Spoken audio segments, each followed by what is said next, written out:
Hello বন্ধু, কালকে আমাদের সবারই ফেসবুকে প্রবলেম হয়েছে এবং এটা কি জন্য হয়েছে এবং আজকে এটা প্রবলেম হবে কি হবে না আজকে তোমরা পুরো জানতে পারবে এবং এইটা কমেন্ট বক্সে লিংক আমি দিয়ে দেব এবং এই ওয়েবসাইটে আসলে তোমরা এগুলো জানতে পারবে। তো চলো বেশি কথা বলবো না, চলো আমরা শুরু করি। তো এখানে লেখা আছে user report indicate possible problem and Facebook. একটু নিচের দিকে দেখবে এখানে লেখা আছে I have a problem with Facebook এবং একটু নিচে দিকে আসলে দেখো এখানে লেখা আছে Facebook outage reporting and the last 24 hour.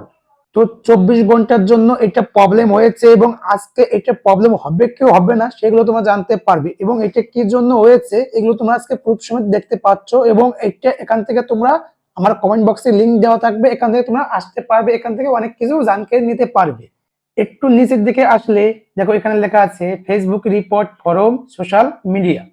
তো এখানে কি কি রিপোর্ট হয়েছে এবং এটা কি কি জন্য হয়েছে এখান থেকে তোমরা পুরো জানকারি নিতে পারবে এবং ফেসবুক কত কান্ট্রিতে ব্যবহার করছে লোকে এবং কত লোকে ব্যবহার করছে এখান থেকে তোমরা জানতে পারবে। তো এইটাই আজকে আমার টিপ, যদি তোমাদের ভালো লাগে লাইক কমেন্ট করলে মোটিভেশন বাড়ে।